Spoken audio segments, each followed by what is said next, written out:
Ihya, elegan dan syar'i.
Ihya, elegan dan syar'i. Bismillahirrahmanirrahim. Assalamualaikum warahmatullahi wabarakatuh. Innal hamdalillah wassalatu wassalamu ala Rasulillah wa ala alihi wa ashabihi wa mawala. Wala haula wala quwata illa billah, amma ba'du. Alhamdulillah, para bapak dan para ibu, para pemirsa kaum muslimin rahimani wa rahimakumullah. Kita bersyukur kepada Allah SWT setelah kita menyelesaikan pembahasan secara ringkas tentang kitab Al-Aqidah Al-Wasithiyah, yang mudah-mudahan Allah SWT memberikan kepada kita faedah dari kitab para ulama tersebut. Insyaallah kita akan melanjutkan pembahasan pada beberapa kitab para ulama yang lainnya, dan kita insyaallah akan menyampaikan pembahasan kitab Al-Usul As-Sittah Syekh Syekhul Islam Muhammad bin Abdul Wahhab rahimallahu taala. Beliau adalah salah seorang ulama yang menjadi muassis, pendiri negeri Saudi Arabia bersama dengan Al-Saud, negara yang berdasarkan kitab Allah Al-Quranul Karim dan sunnah Rasulullah SAW dengan mengikuti manhaj as-salafus salih. Ini adalah bentuk real bagaimana dakwah salafiyah, dakwah yang benar-benar, itu telah mewujudkan kehidupan secara utuh.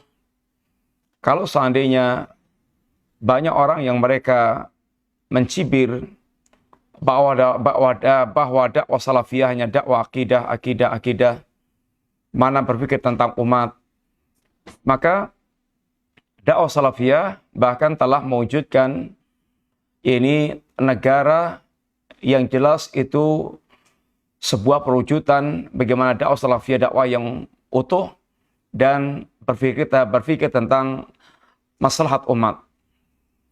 Dakwah salafiyah, dakwah yang mengikuti jalannya para sahabat Nabi radhiyallahu anhum jami'an, dan Syekh Muhammad bin Abdul Wahhab rahimahullah taala lahir tahun 1115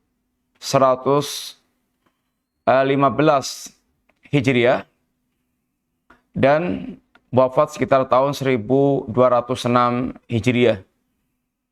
Umur beliau sekitar kira-kira 90-an tahun, dan umur yang sangat barakah dengan dakwah beliau yang menggema ke seluruh penjuru dunia. Beliau sendiri seorang yang lahir dari keluarga ulama. Bapaknya ulama, kakaknya ulama besar. Dan bapaknya juga ini ulama, sehingga beliau tumbuh berkembang di sebuah keluarga yang ulama. Dan beliau telah hafal Al-Quran kurang dari umur 10 tahun, sehingga beliau telah memiliki dasar-dasar ilmiah. Dan sebagaimana para ulama yang lainnya, beliau memiliki rihlah li talabil ilmi, perjalanan untuk itu mencari ilmu kepada para ulama-ulama yang ada di negeri sekitarnya. Kaum muslimin rahiman rahimakumullah, karya beliau sangat banyak dan banyak berkaitan dengan perkara akidah, khususnya adalah tauhid uluhiyah, karena di zaman beliau yang banyak terjadi penyimpangan yang real di depan mata beliau adalah penyimpangan-penyimpangan yang paling parah dalam tauhid uluhiyah. Sehingga beliau banyak membimbing manusia bagaimana mestinya mentauhidkan Allah Subhanahu wa taala dalam hal uluhiyah ini. Kemudian kita sangat butuh sekali mempelajari ilmu-ilmu dasar. Ilmu-ilmu yang merupakan prinsip kita dalam membangun agama ini. Dan risalah-risalah beliau yang ringkas-ringkas seperti Al-Qawaidul Arba, Al-Usul As-Sittah, kemudian Al-Usul Ats-Tsalatsah, Kasyfus Syubhat, Kitabut Tauhid. Ini adalah pembahasan-pembahasan yang sangat dibutuhkan oleh para pemula dalam membahas atau dalam membangun agamanya. Karena mempelajari perkara-perkara pokok yang sangat usul ini, yang sangat fondamen ini, berarti dia telah mempersiapkan akar tumbuhnya agama dia dengan baik. Dan ini merupakan fondasi seorang dalam beragama, tegaknya tauhid dalam kehidupan seorang muslim. Para pemirsa yang rahmati Allah Subhanahu wa taala, dalam belajar kita pun mesti memiliki kurikulum. Belajar ilmu itu dari yang mudah, dari yang ringkas, kemudian menuju kepada tingkatan-tingkatan berikutnya. Jangan sampai kita ibaratnya melangkah atau naik tangga, melompat dari tangga pertama langsung tangga ke-10 atau tangga yang ke-12. Ini bisa membuat runtuhnya atau membuat celakanya kita. Dalam kita belajar juga ada bimbingan-bimbingan bagaimana kita melajari dari yang paling mendasar, kemudian menuju pada tingkatan-tingkatan yaitu berikutnya. Karena ini ibaratnya induk atau fondasi dalam kita membangun agama kita. Di antara kesalahan kaum muslimin adalah kesalahan di dalam masalah tariqah atau manhaj talaqi. Manhaj dalam pengambilan ilmu atau manhaj dalam masalah mempelajari ilmu.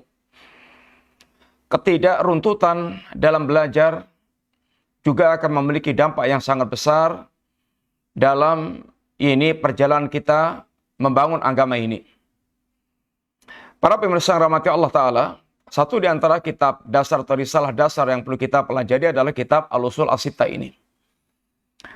Yang artinya adalah pokok yang 6. Al-Usul, usul yang daripada asal, ini prinsip-prinsip yang 6. Prinsip yang 6 ini, sungguhnya prinsip itu sangat banyak sekali. Sangat banyak sekali. Akan tapi 6 perkara ini, seperti yang akan beliau sampaikan, perkara sangat gamblang dalam Al-Quran, sangat jelas dalam Al-Quran, tetapi sangat banyak disalahfahami, bahkan oleh orang yang mereka dikatakan cerdik pandai, tergelincir, dan salah dalam memahami perkara-perkara tersebut. Padahal perkaranya telah sangat gamblang diterangkan dalam Al-Quran maupun dalam As-Sunnah An-Nabawiyah. Kemudian kita langsung masuk pada pembahasan apa yang beliau sampaikan. Beliau mengawali kitab ini dengan Bismillahirrahmanirrahim. Min a'jabil ujab wa akbaril ayat ad-dalati ala qudratil malikil ghallab sittatu usulin bayyanahallahu ta'ala bayanan wadihan lil awami fawqa ma yadhunnu adh-dhanun thumma ba'da hadha ghalita fiha katsiran min athqiya'il alam wa uqala'i bani adam illa aqallal qalil. Beliau mengawali dengan ungkapan Bismillahirrahmanirrahim. Seperti risalah-risalah para salaful ummah yang mereka mengawali risalahnya dengan basmalah. Ini bacaan Bismillahirrahmanirrahim. Kalimat ini kalimat yang sangat agung, yang sangat besar, di mana Al-Quranul Karim semua suratnya diawali dengan Bismillahirrahmanirrahim, kecuali surah At-Taubah. Tapi dalam surat An-Nahl, atau yang bicara tentang Nabi Allah Sulaiman juga, atau An-Nahl yang dilihat, di mana saya juga innahu min Sulaiman, sungguhnya surat ini datang dari Sulaiman, innahu bismillahirrahmanirrahim. Sehingga Bismillahirrahmanirrahim paling tidak tercantum dalam 114 kali dalam Al-Quran. 113 surat itu 114 minus At-Taubah sehingga 113, tapi dilengkapi dalam ini tadi yang berkaitan Nabi Sulaiman sehingga 114 kali. Ini ucapan Bismillahirrahmanirrahim. Sehingga ini kalimat yang sangat agung. Kalimat yang sangat besar. Bahkan kita dituntunkan membaca kalimat ini dalam banyak tempat. Di antaranya adalah ketika kita berwudu. Kita disunahkan untuk mengawali yaitu dengan Bismillahirrahmanirrahim.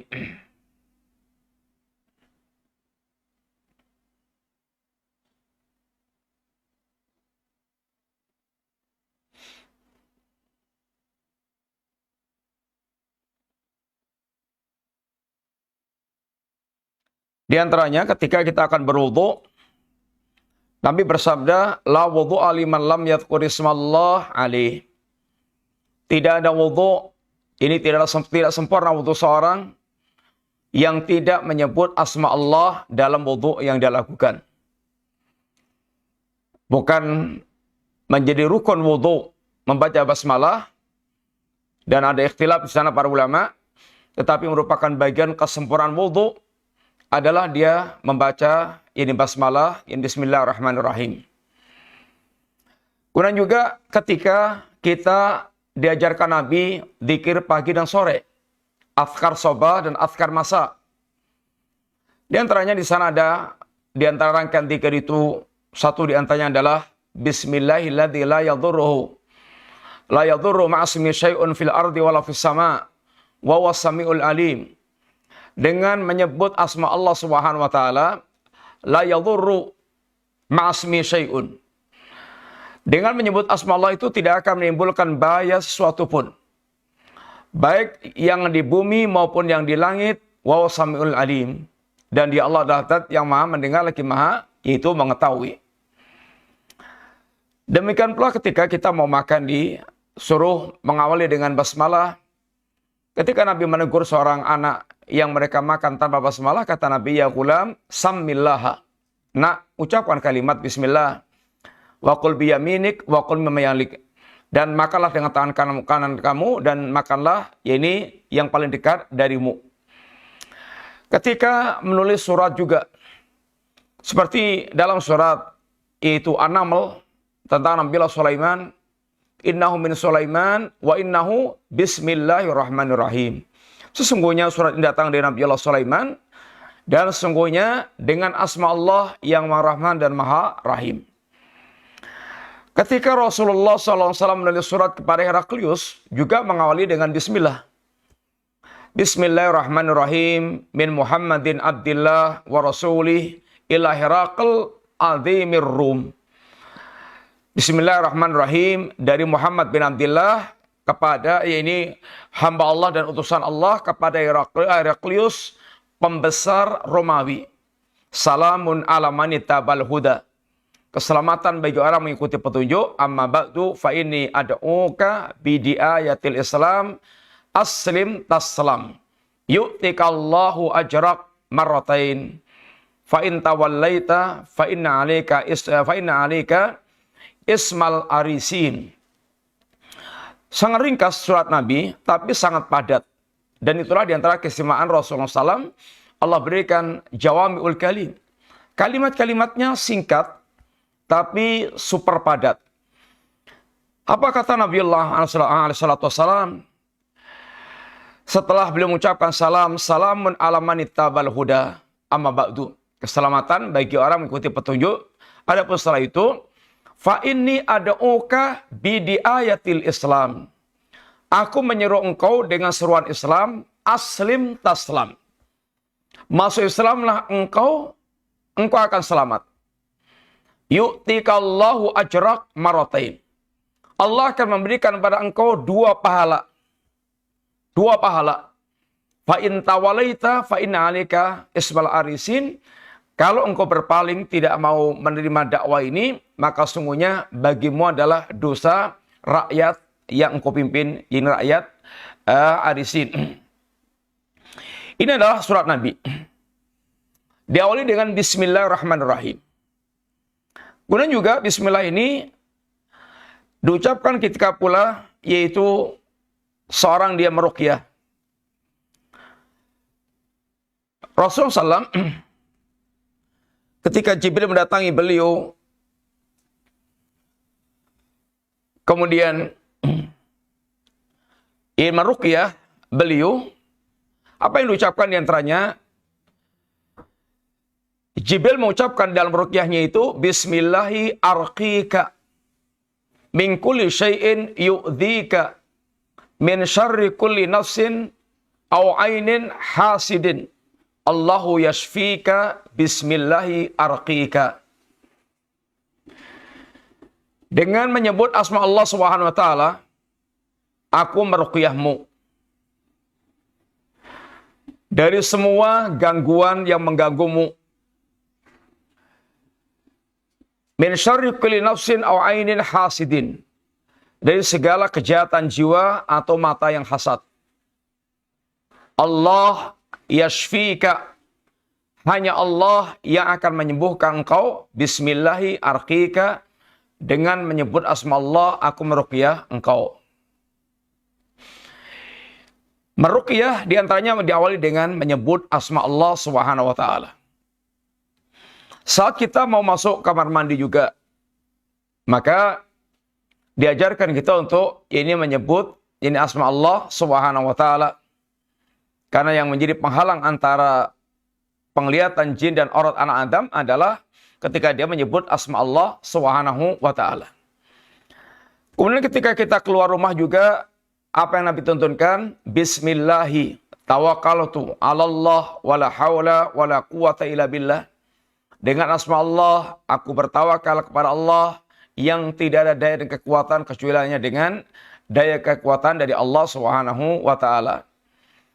Ketika kita mau naik kendaraan juga, bagaimana Nabi mengajarkan kepada kita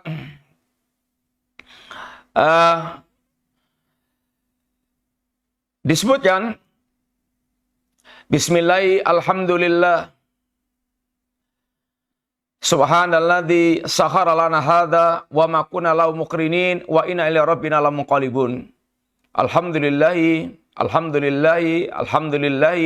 Allahu akbar Allahu akbar. Subhanaka Allahumma inni zalamtu nafsi faghfirli fa innahu la yaghfiru dzunuba illa anta. Dengan menyebut asma Allah, segala puji bagi Allah, Maha Suci Allah yang telah memperjalankan untuk kami, yang telah menaklukkan untuk kami apa yang dulunya kami tidak menguasainya. Wa inna ila rabbina lamunqalibun, dan kepada Rabb kami akan kembali kepada Allah Ta'ala. Segala puji bagi Allah, diulang sampai 3 kali, kemudian Allah Akbar 3 kali, subhanallah, masih engkau ya Allah.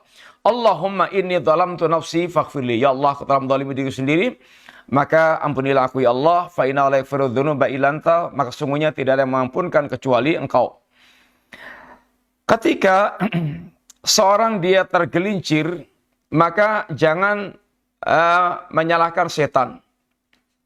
Ini celaka setan, tetapi ucapkanlah ini bismillahi, ini ucapkanlah yaitu menyebut dengan asma Allah Subhanahu wa taala.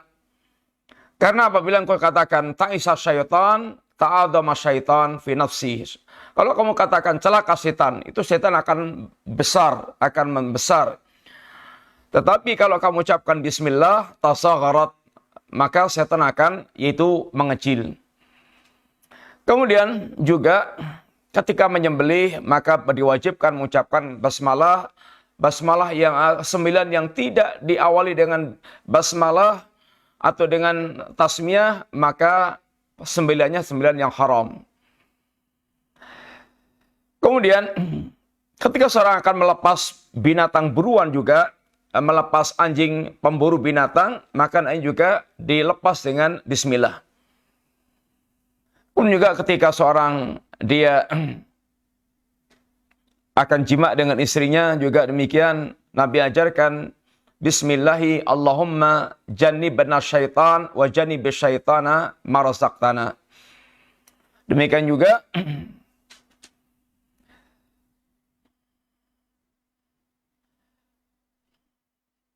Ketika seorang dia masuk rumah, juga diajarkan untuk mengucapkan basmalah. Ini adalah termasuk yang tempat-tempat yang banyak banget Nabi mengajarkan itu ucapan basmalah. Dan ucapan ini ada ucapan yang sangat agung. Kalimat basmalah, kalau basmalah itu Bismillahirrahmanirrahim. Kalau tasmiyah cukup dengan Bismillah. Ini kalimat yang sangat agung. Lihat Al-Quranul Karim. Diawali dengan basmalah, kecuali surat Al-Bara'ah atau At-Taubah, yang seakan-akan menggambarkan bahwasanya Al-Quranul Karim semua yang terkandung di dalamnya adalah merupakan bagian rahmat Allah Ta'ala. Sehingga Al-Quran ini turun bukan untuk merepotkan manusia. Tapi Al-Quran ini merupakan bagian rahmat Allah untuk membimbing manusia. Taha ma anzalna 'alaikal Qur'ana litashqa illa tadhkiratan liman yakhsha. Taha, tidaklah kami turunkan Al-Quran ini agar kalian celaka, agar kalian sengsara. Enggak. Turunnya Al-Quranul Karim bukan untuk menyengsarakan manusia. Bukan untuk mempersempit gerak hidup manusia. Tetapi turunnya Al-Quran illa tazkiratan liman yakhsha. Untuk menjadi rambu-rambu peringatan bagi orang yang mereka takut tergelincir dalam kebinasaan dunia dan akhirat. Alias, bahwa keberadaan Al-Quranul Karim ini dalam rangka untuk membimbing manusia. Benar-benar dia bisa berbahagia yang hakiki. Bukan kebahagiaan yang semu. Kebahagiaan yang hakiki. Dunia dan akhirat. Ada kebahagiaan semu, kelihatannya bahagia. Orang semua kemaksiatan itu sekilas bahagia. Tapi semu. Demikian pula, segala kebahagiaan yang isinya adalah kelalaian kepada Allah. Semua kesenangan yang dibalik itu dia lalai kepada Allah Ta'ala. Itu kebahagiaan semu. Orang maksiat atau orang bahagia dengan nyanyi, joget-joget, jingkrak-jingkrak. Itu semu. Semu. Tidak nandes sampai ke dalam hati. Begitu dia sendirian, dia kesepian. Seakan-akan dunia itu sepi nyenyet. Sehingga berapa banyak orang yang mereka terkenal seperti para artis yang bahkan bunuh diri. Karena goncang kejiwaannya dan hampa kehidupannya. Lain dengan orang mereka itu hatinya bersama dengan Allah SWT. Dia akan tangguh dalam kehidupannya. Kesengsaraan sehebat apapun, dia akan bisa tenang dengan kehidupannya. Karena dia bersama dengan Allah SWT. Al-Quran ini adalah kitab rahmat. Kitab yang Allah turunkan sebagai bentuk rahmat untuk membimbing kita. Sehingga Allah pun mengawali dengan Bismillahirrahmanirrahim. Al-Quran itu turun dari Allah SWT. Sesembahnya manusia. Yang semuanya isinya kandungan cerminan daripada rahmat Allah Ta'ala. Untuk membimbing manusia. Supaya lurus kehidupannya itu. Ibaratnya itu kalau pengen punya mobil yang top chair, yang bagus, yang nyaman, yang kalau dikendarai itu sangat nyaman, maka rawatlah dengan mengikuti petunjuk buku perawatan yang dikeluarkan oleh dealernya atau oleh pabriknya. Sehingga betul-betul dia akan merasa nyamannya menikmatinya itu. Semua yang pengen nyaman itu pengen nampak indah, nyaman, bagus, enak. Itu mesti dengan perawatan. Semua. Gak bisa mobil hanya asal tancap gas saja. Gak bisa. Mesti ada perawatan kendaraan tersebut. Kalau nggak mau repot ngerawat ya nanti silahkan aja Anda bisa jalan tol 100 km per jam atau bahkan 180 per jam, antum bisa maut nanti di tol karena ambyar mobilnya, karena tidak pernah dirawat. Olinya nggak pernah diperhatikan, kemudian juga nggak pernah diperhatikan kondisi mesinnya, nggak pernah di tune up, nggak pernah ya diservis, segala macam nggak pernah diperhatikan, sudah nanti ambyar di tengah jalan, dia akan hancur sendiri. Demikianlah kehidupan kita ini. Cuklah kehidupan kita ini Al-Quran yang Allah turunkan tersebut. Bismillahirrahmanirrahim. Pertama, dalam rangka untuk mencontoh Al-Quran, yang Al-Quran semua suratnya diawali dengan basmalah kecuali surah At-Taubah. Yang kedua, dengan mengawali dengan basmalah itu dalam rangka untuk iqtidaan bi Rasulillah, dalam rangka untuk mencontoh Rasulullah sallallahu alaihi wasallam. Yang Nabi mengawali suratnya dengan Bismillahirrahmanirrahim, seperti mana telah kita sebutkan, yaitu ketika Nabi menulis surat kepada Heraklius, Bismillahirrahmanirrahim, min Muhammadin abdillah wa rasulih ila Herakl azimir Rum. Nabi mengawali dengan bismillah. Demikian pula ketika Nabi menyusun perjanjian Hudaybiyah, diawali dengan bismillahirrahmanirrahim. Walaupun diprotes oleh delegasi Quraisy, kemudian oleh mereka menuntut tulis saja kalau mau bismillahi Allahumma. Mereka tidak kenal dengan bismillahirrahmanirrahim. Tapi Nabi awalnya mengendaki bismillahirrahmanirrahim. Sehingga mengawali dengan basmalah ini adalah iqtidaan dalam rangka mencontoh Rasulullah sallallahu alaihi wasallam. Kemudian dengan bismillah ini maka juga dalam rangka untuk beristi'anah, dalam rangka untuk dia meminta pertolongan kepada Allah Subhanahu wa taala. Meminta tolong pada Allah Ta'ala. Karena sungguhnya, seperti yang diungkapkan dalam sebuah kalimat singkat dalam suratul Fatihah, Iyyaka na'bud wa iyyaka nasta'in. Iyyaka na'budu wa iyyaka nasta'in. Hanya kepada Engkau ya Allah kami beribadah, dan hanya kepada Engkau ya Allah kami beristi'anah. Hidup kita ini, totalitas bagaimana kita mewujudkan kehidupan kita ini, kehidupan dalam rangka untuk beribadah kepada Allah Subhanahu wa taala. Tapi ketahuilah bahwa kita ini tidak akan mungkin bisa mewujudkan penghambaan kepada Allah Subhanahu wa taala kecuali dengan pertolongan Allah. Kita ini dhaif. Kita ini sangat lemah. Sehingga dengan pertolongan Allah lah kita bisa mewujudkan penghambaan kepada Allah Subhanahu wa taala.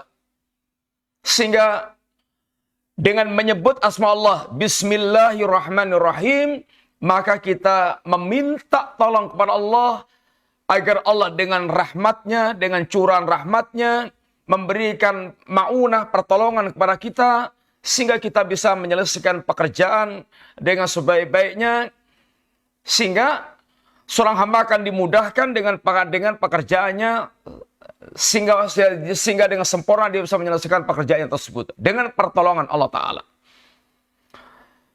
Demikian juga dengan ucapan bismillah ini dalam rangka tabarruk, dalam rangka untuk mengambil berkah. Dalam rangka untuk mengambil berkah. Tabarruk ini thalabul barakah. Mencari keberkahan. Menyebut asma Allah itu akan mendatangkan barokah. Maka kita diajarkan mengawali semua pekerjaan kita dengan awalan bismillah.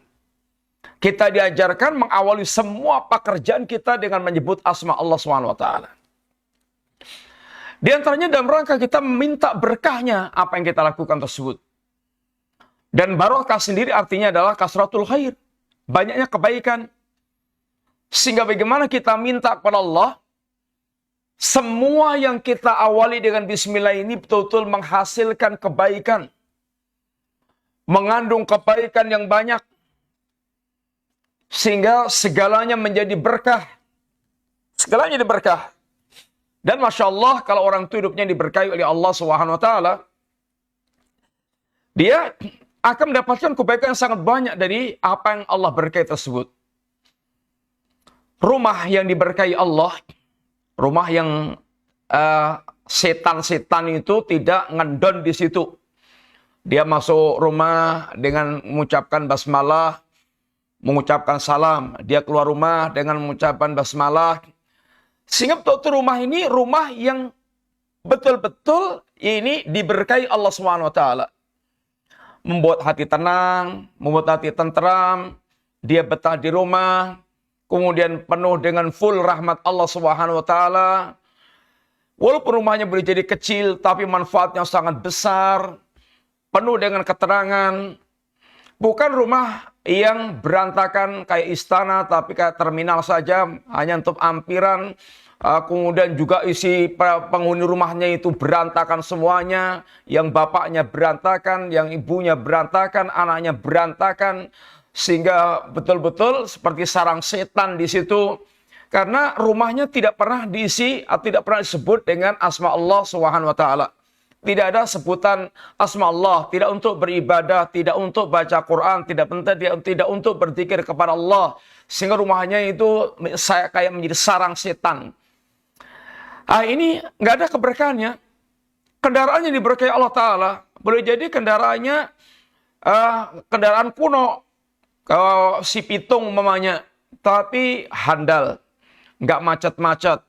Ngencer saja. Yaitu lancar-lancar terus.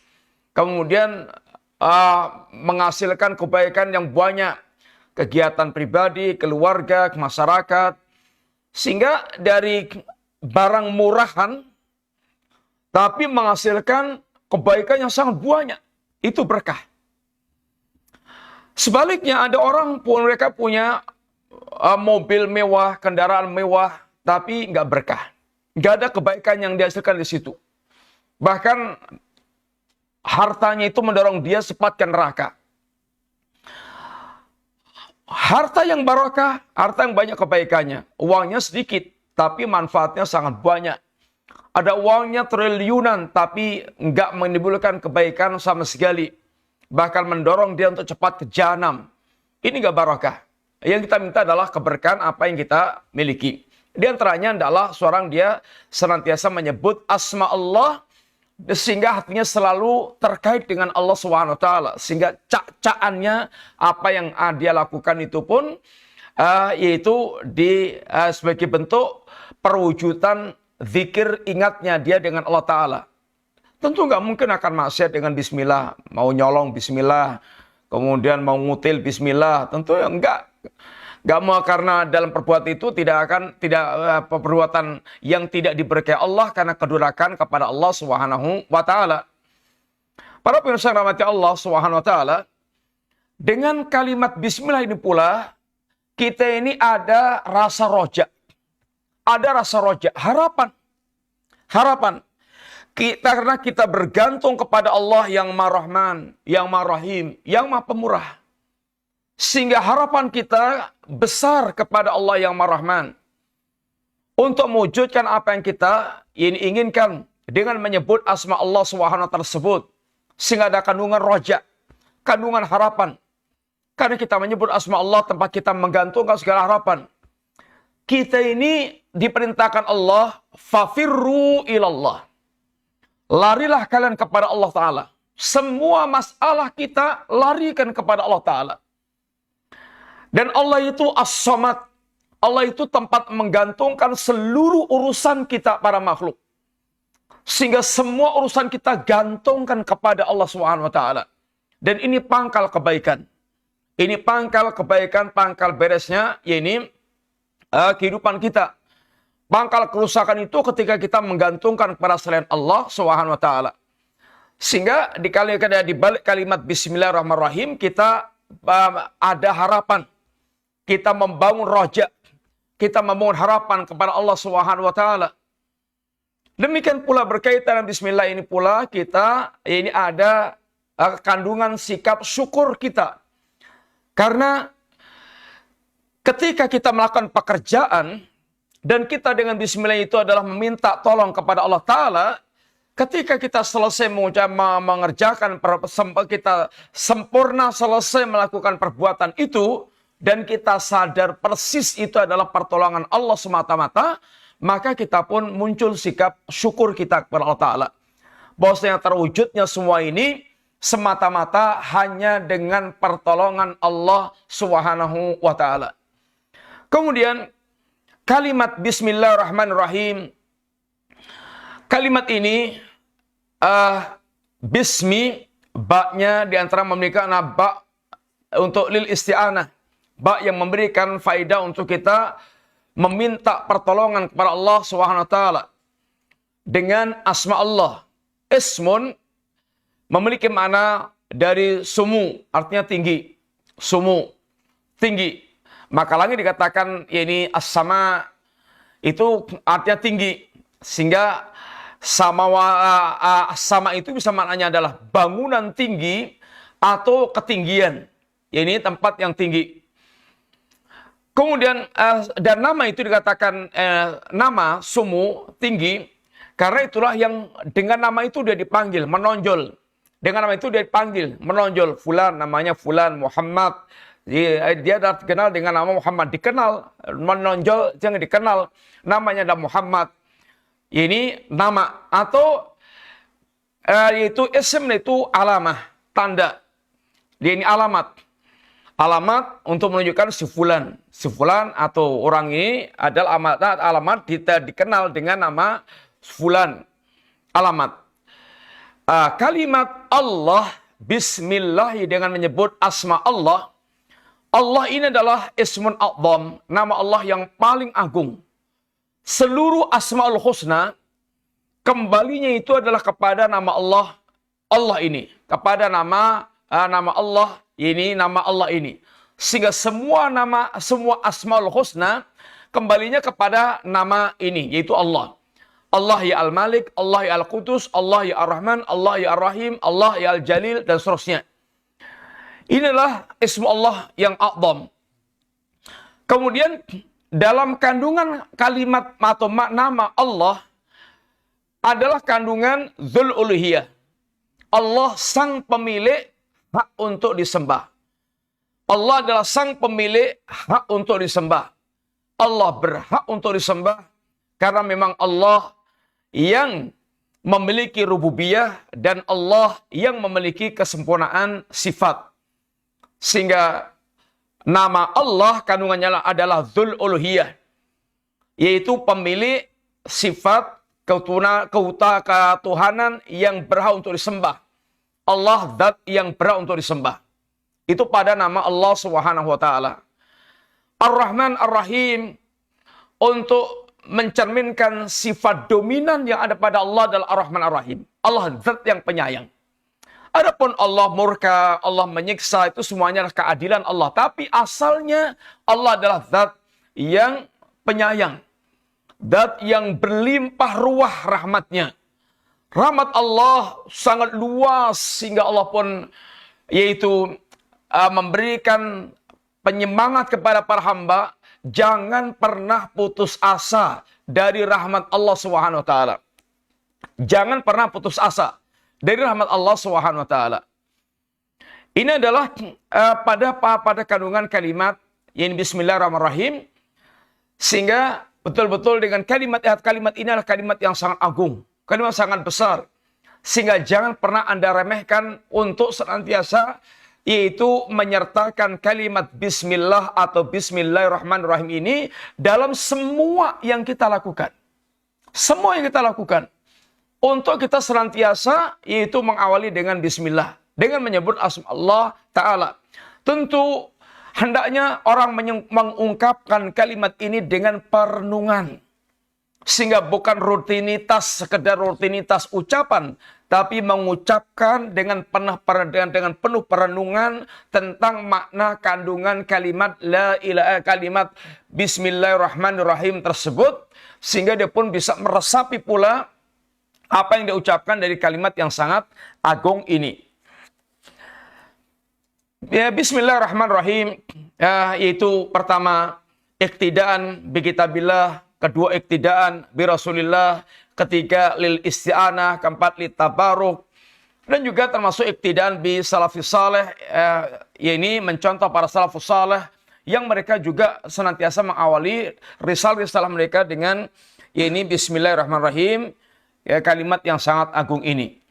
Kemudian beliau mengatakan, Syekhul Islam mengatakan, Syekh Muhammad bin Abdul Wahab rahimahullah ta'ala mengatakan, min a'jabil ujab, di antara perkara yang sangat mengherankan, perkara sangat mengherankan, betul-betul sangat mengherankan, wa akbaril ayat ad-dalati ala qudratil malikil ghallab, dan sebesar-besar ayat tanda kekuasaan Allah Subhanahu wa taala.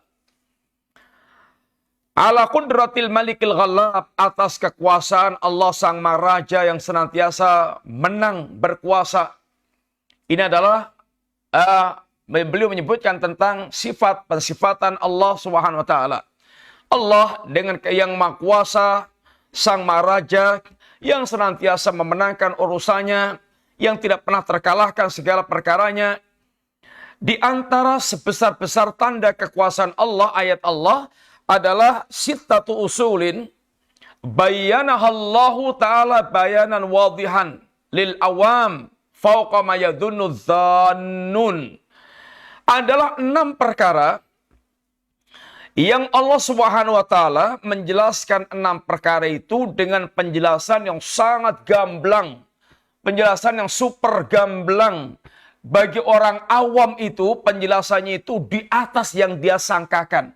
Artinya betul-betul menjadi cetawelo-welo, gamblang, padang, jinglang, sehingga betul-betul sangat terang perkaranya itu. Di luar apa yang disangka orang, artinya penjelasan itu sangat berlebih. Penjelasan itu sangat berlebih, sehingga betul-betul sangat jelas, sangat gamblang. Tapi, kata beliau, summa ba'da hadha ghalita fiha katsirun min afkiya'il alam. Setelah Allah jelaskan dengan sangat gamblang dalam Al-Quran, dalam sunnah Nabi, setelah itu ternyata banyak banget orang yang salah. Bahkan yang salah itu bukan main-main, bukan orang yang tidak sekolah, bukan orang yang akalnya itu idiot, tapi min afkiya'il alam. Orang-orang mereka dikatakan orang yang cerdas. Orang-orang yang mereka dikatakan orang yang menonjol. Orang-orang yang mereka pinter-pinter. Wa uqala ibani Adam. Dan orang-orang yang mereka berakalnya, cendikil, cerdik, pandainya anak Adam. Illa aqallal qalil, kecuali yang sangat sedikit sekali. Dalam penegasan beliau ini, beliau ingatkan kepada kita sekalian tentang pentingnya 6 perkara ini. 6 perkara akan disebutkan sebagai usul perkara yang sangat pokok ini, yang merupakan dasar-dasar keislaman, yang penjelasannya itu sangat gamblang dalam Al-Quranul Karim. 6 pondasi ini itu sangat penting dalam agama kita, dan penjelasannya sangat gamblang. Tapi ternyata banyak banget orang-orang yang mereka itu yaitu orang yang dikatakan cerdik, pandai, orang yang katakan yaitu ilmuwan, atau katakan orang yang pinter, tetapi ternyata banyak terjerumus dalam kekeliruan. Padahal perkara sangat gamblang sekali, ibaratnya arah jalan, umpamanya arah jalan menuju ke Solo, dari Jogja Solo, itu sudah ibaratnya turah-turah. Alam-alam tandanya itu banyak banget, arah ke Solo itu banyak banget. Sehingga kalau dia mengikuti petunjuk itu saja sudah sangat gamblang, cetha, itu jelas. Kok sampai kemudian sesat? Kok sampai kemudian sesat? Ibaratnya itu dari jalan besarnya ada petunjuk, dari jalan belokannya ada petunjuk, di ganggangnya ada petunjuk, ada arah. Pokoknya itu sangat banyak ini arah yang mengarahkan ke tempat tujuan. Kok sampai tersesat? Ini sangat mengherankan sekali. Sangat mengherankan. 6 prinsip yang akan beliau jelaskan itu, penjelasannya dalam Al-Quran dan Sunnah itu sangat gamblang. Kemudian, ternyata banyak orang yang keliru. Dan yang keliru ini bukan orang-orang yang awam. Orang-orang yang mereka itu bahkan dikatakan cerdik, pandai, alim, pintar, berakal, cerdas. Tapi ternyata mereka tidak paham tentang masalah tersebut atau keliru dalam perkara tersebut. Kemudian juga, di antara faedah yang kedua, dari apa yang dikatakan oleh Syekh tersebut, bahwa Ahlussunnah itu memiliki prinsip-prinsip yang sangat jelas, yang sangat gamblang. Karena Ahlussunnah membangun agama itu di atas dalil-dalil. Di atas dalil-dalil. Dan Allah Subhanahu wa taala jelaskan dengan sangat gamblang tentang Al-Qur'an ini seperti dan yang disifatkan oleh Allah Subhanahu wa taala.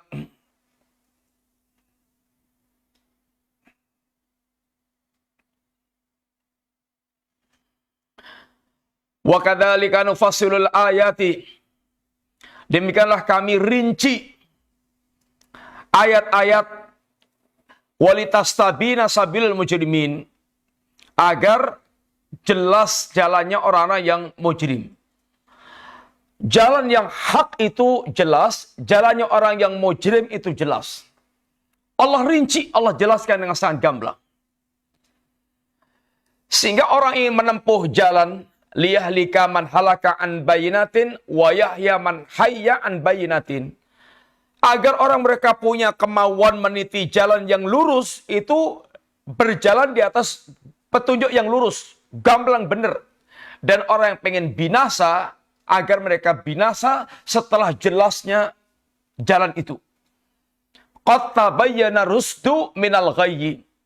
Telah jelas antara jalan yang lurus dengan jalan yang bengkok itu telah jelas. Sangat jelas.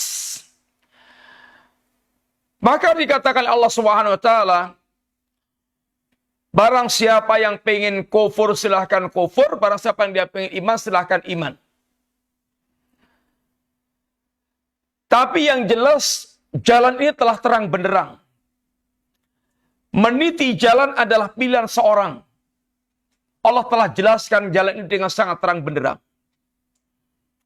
Rasulullah SAW, beliau ketika menyampaikan atau menjelaskan tentang sifat jalan yang beliau tinggalkan pada kita, yang beliau wariskan pada kita, apa kata beliau? Taraktukum alal bayda lailuha kana hariha. Aku tinggalkan di tengah-tengah kalian cahaya putih yang terang benderang. Lailuha kana hariya, yang semalamnya itu kayak siangnya. Yang malamnya kayak siangnya. Terang, padang jinglang, terang benderang. Sehingga tidaklah seorang dia meninggalkan cahaya ini, la yasihu anha illa halik. Tidaklah orang berpaling dari cahaya ini kecuali pasti dia akan binasa. Sehingga cahaya ini adalah cahaya yang sangat terang, ini benderang. Dan telah dijelaskan oleh Nabi semuanya perkara itu. Kalau agama ini adalah jalan yang akan mengantarkan ke surga dan menyelamatkan di neraka, apa kata Nabi?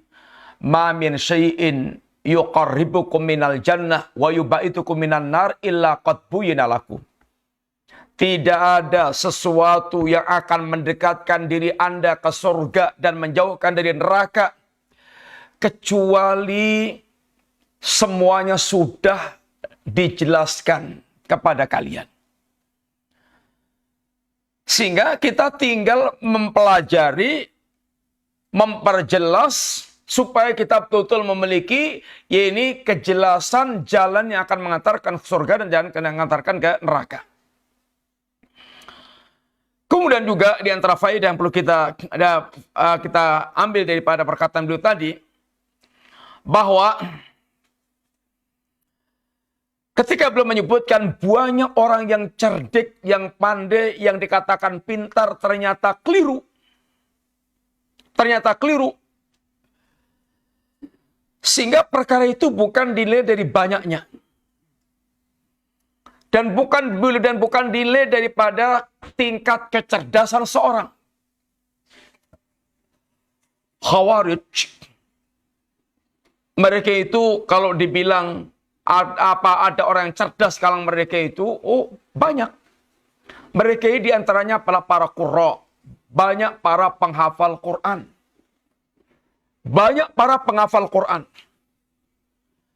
Kemudian mereka juga bahkan orang yang ahli ibadah. Orang ahli ibadah. Tetapi Khawarij dikatakan Nabi kilabunar, anjing-anjing yang neraka. Mereka bodoh tentang hakikat ilmu. Bodoh tentang hakikat ilmu. Ini yang menjadi akar masalah mereka itu tersesat. Sehingga dikatakan Nabi dengan istilah sufahaul ahlam. Orang yang mereka dangkal pemahamannya. Dangkal pemahamannya, jelek pemahamannya.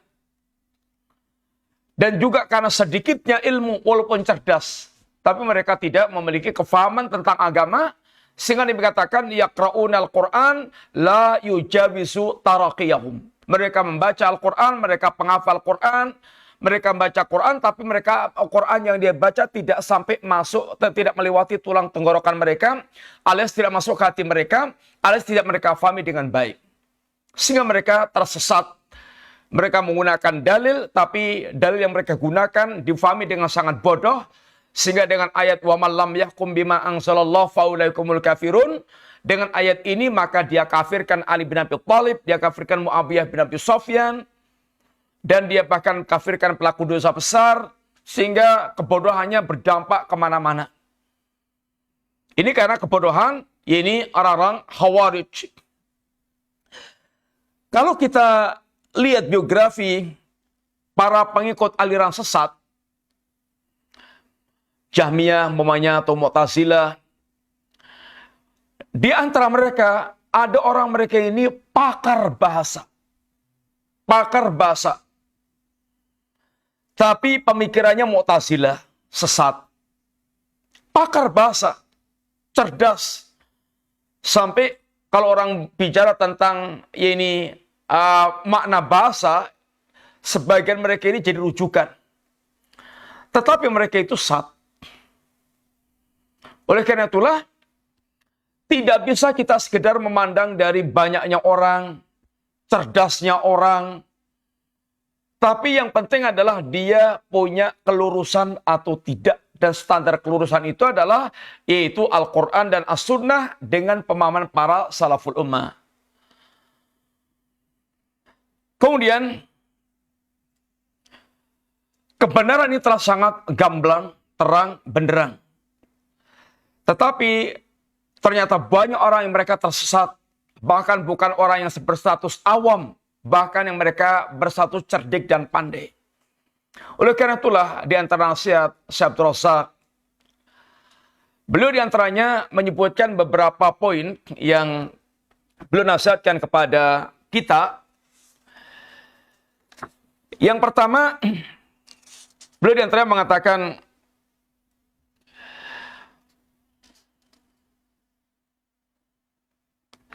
wa yunabbih talibal ilm ala darurati iqbali sadiq ala Allahi liyahdihi wa yuthabbit qalbahu wa alla yazighahu an sawa'is sirat.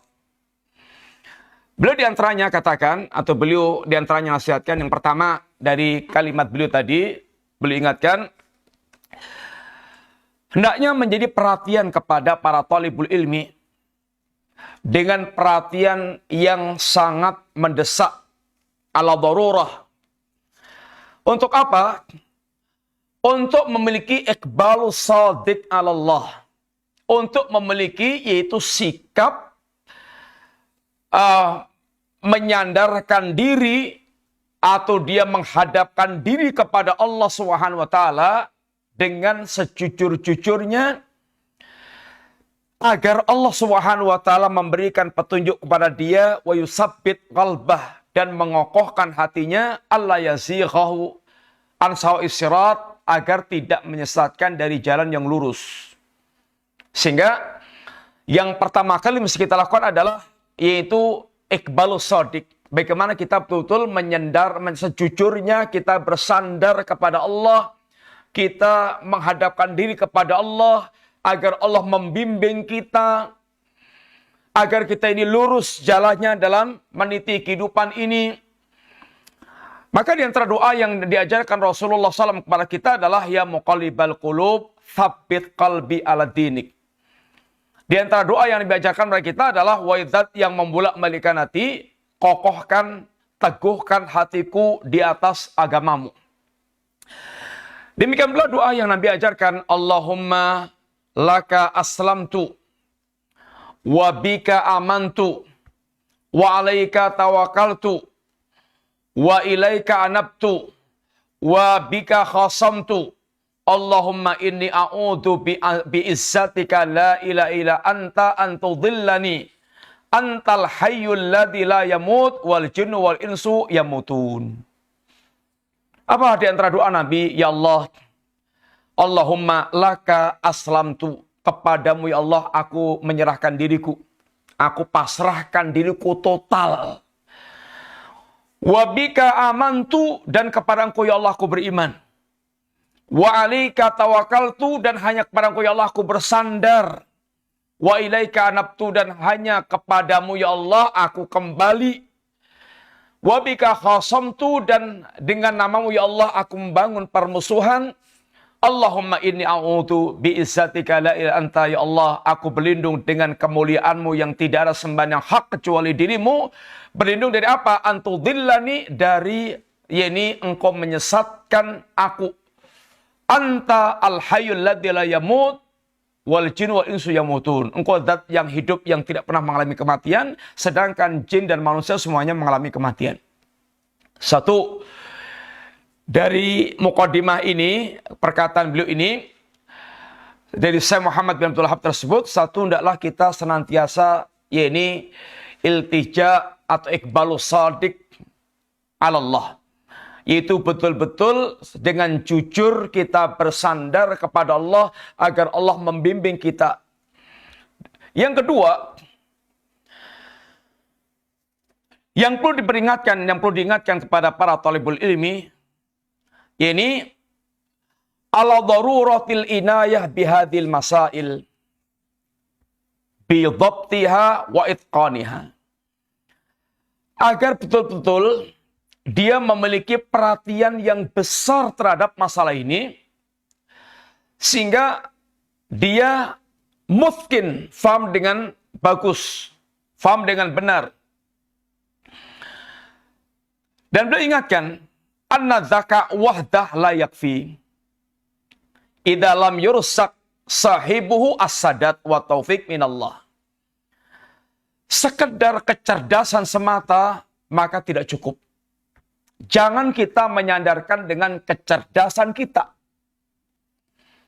tapi bersandarlah kepada Allah Subhanahu wa taala dan mohon kepada Allah untuk memberikan taufik. Cerdas saja enggak cukup. Tapi hendaknya dia dibimbing, atau hendaknya dia betul-betul bersandar pada Allah untuk Allah memberikan taufiknya dia. Tanpa taufik Allah, kecerdasan kita tidak ada gunanya.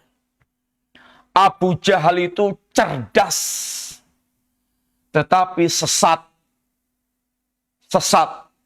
Fir'aun itu cerdas, tetapi sesat.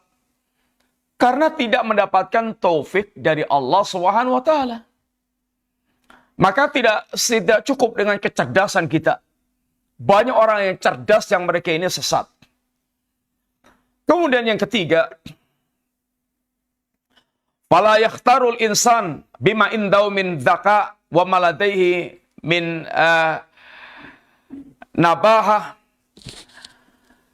Jangan sampai orang dia terperdaya dengan apa yang dia miliki, kecerdasan, ini kehebatan.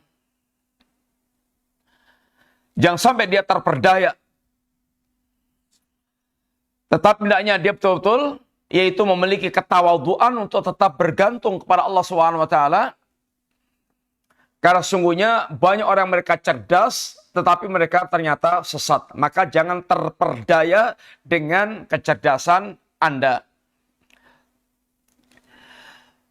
Kemudian juga yang terakhir, hendaknya seorang dia betul-betul sangat mewaspadai syubhat. Hendaklah seorang dia sangat mewaspadai syubhat. Karena syubhat ini benar-benar menjadikan orang kabur dalam melihat kebenaran. Sesuatu yang sudah sangat gamblang, jelas, cetha, welo-welo, itu menjadi kabur karena syubhat. Dan syubhat inilah senjatanya ahlu zaigh, orang yang menyimpang. Syaitan, iblis, para penyimpang, mereka menebarkan syubhat untuk menjadikan orang rancu dan menjadi kabur melihat kebenaran, walaupun kebenaran itu telah sangat jelas sesungguhnya. Bapak sekalian, ini yang kita sampaikan dulu dari Muqaddimah dari kitab Al-Usul Sittah, yang insyaallah akan kita pelajari satu persatu 6 prinsip yang akan beliau sampaikan, yang telah dijelaskan dengan sangat gamblang dalam Al-Quran, tetapi banyak orang tergelincir, bahkan orang-orang mereka berkelas, berpredikat cerdik pandai, banyak yang mereka tidak paham, keliru, dan itu apa sebabnya? Maka ini yang perlu kita kemudian nanti pelajari, mudah-mudahan Allah yaitu betul-betul memberikan taufiknya kepada kita untuk senantiasa di atas jalan yang lurus. Dan semoga Allah memberikan kesabaran kepada kita untuk senantiasa mengumpulkan ilmu sedikit demi sedikit.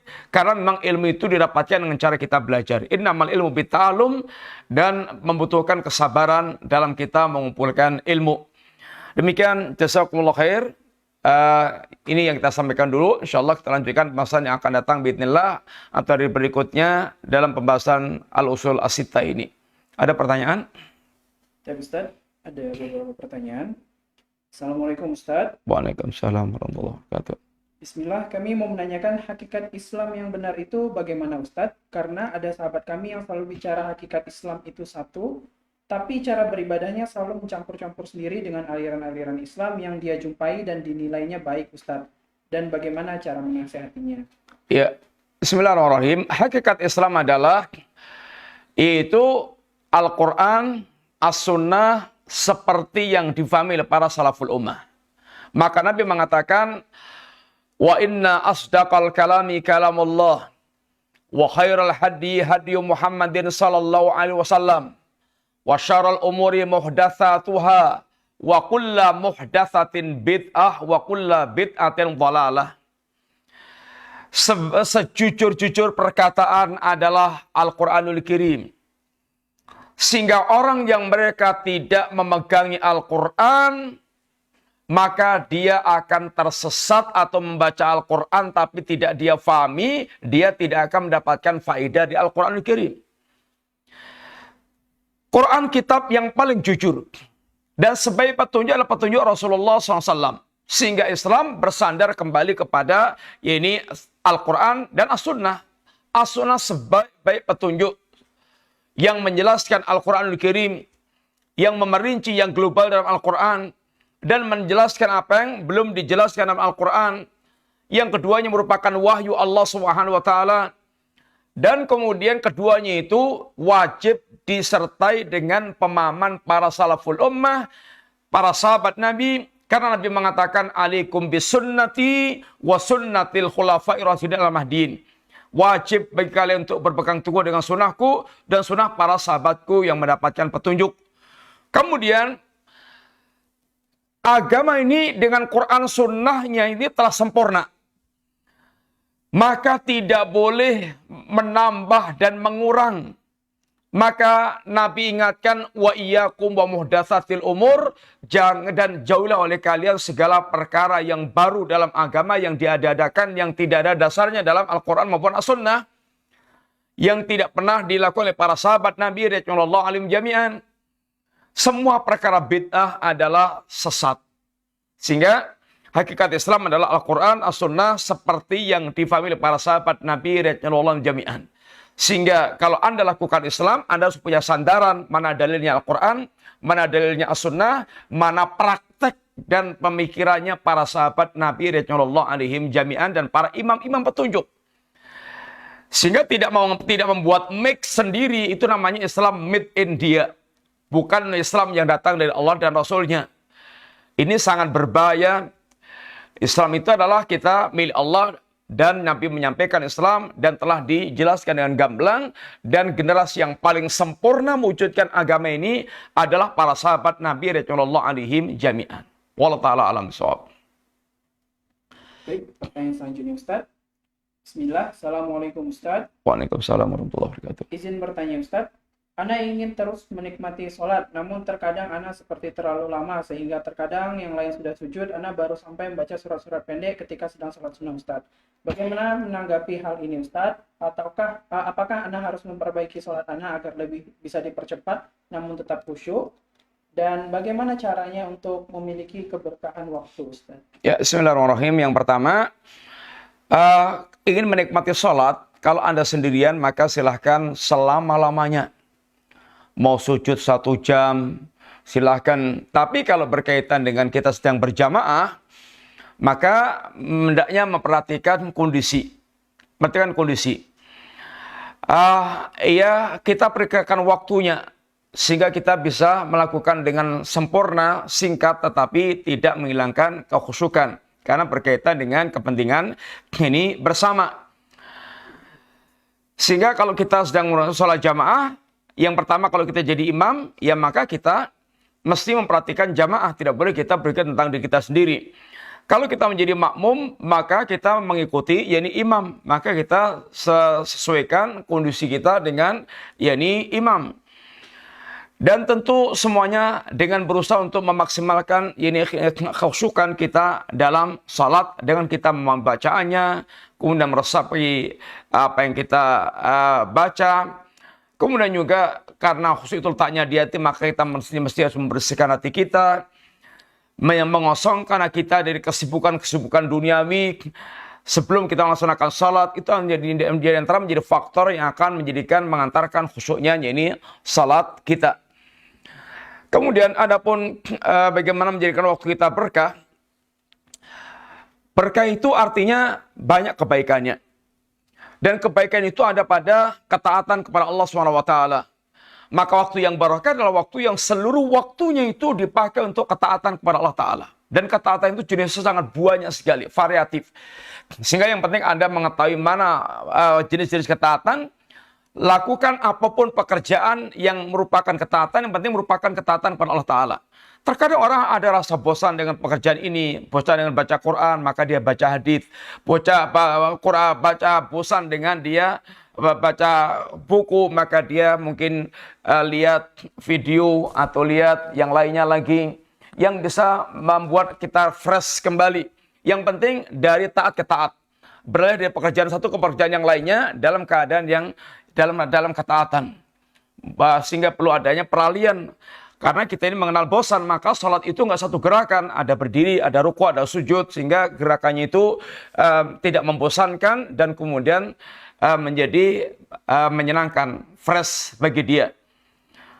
Wallahu ta'ala alam bisawab. Baik, pertanyaan selanjutnya Ustaz. Ustaz, bagaimana jika seseorang itu ingin menikah, lalu ia ke kuburan nenek moyangnya dan minta doa restu sama orang yang sudah mati itu Ustaz? Dan dia berkata, aku mau nikah, minta doa restumu. Apakah ini termasuk kesyirikan, Ustaz? Ya, nggak boleh. Minta kepada mayit ini adalah syirik. Karena mayit itu yang justru harus kita doakan. Mereka itu kita nggak tahu kondisinya, apakah sedang sibuk dengan nikmat atau sibuk dengan azab Allah. Kita hendaknya bahkan mendoakan pada mereka, bukan meminta doa, bukan minta restu kepada mayit. Nggak boleh. Meminta kepada mayit ini termasuk syirkun akbar, syirik yang besar. Wallahu ta'ala alam bissawab. Baik, pertanyaan selanjutnya Ustaz. Ustaz, bagaimana hukumnya hipnotis termasuk dari segi kesehatan tersebut Ustaz? Nggak tahu persis hakikat hipnotis itu bagaimana.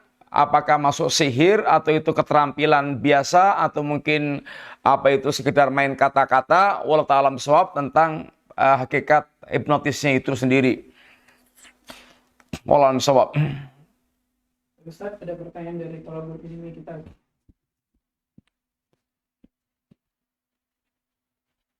Assalamualaikum warahmatullahi wabarakatuh. Waalaikumsalam. Ustaz tanya, apa yang dimaksud dengan al-bayda dalam sabda Nabi Al-bayda. Taraktukum al-bayda. Bayda yaitu putih, terang, benderang, gamblang, sehingga disifatkan dengan lailuha kana hariha. Itu malamnya kayak siangnya, artinya jelas, gamblang, nggak remang-remang lagi, nggak ada gelapnya, tapi terang.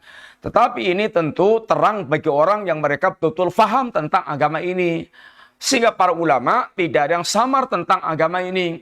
Adapun kita yang tidak mempelajari agama, gelap semuanya, ya wajar. Karena memang kita ini tidak belajar, tidak menyalakan lampunya.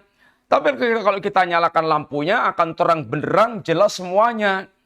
Sehingga apakah kita menggunakan lampu tersebut atau tidak. Kalau kita tidak mengambil lampu tersebut, ya kita tidak akan mendapatkan keterangan jalan. Tapi kalau kita ambil lampu tadi, kita jadikan penerang, akan sangat jelas. Wallahu a'lam bishawab.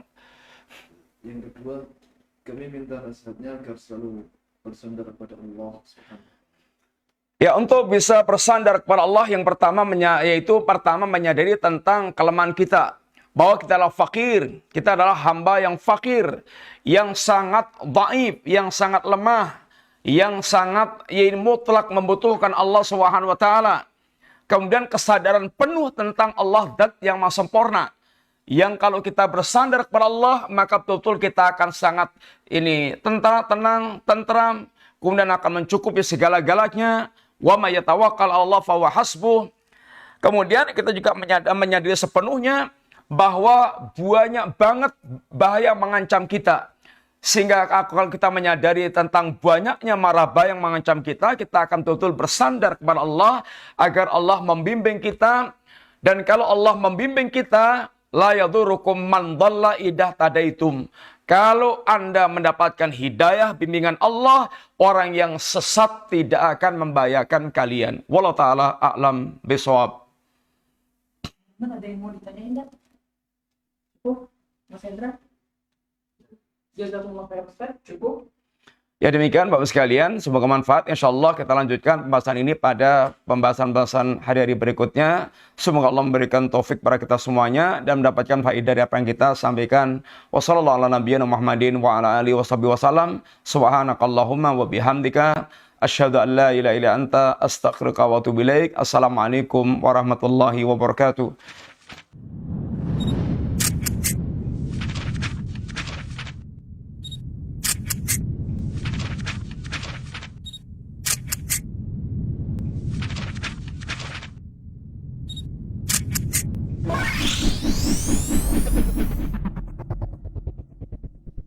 Ihya, elegan dan syar'i.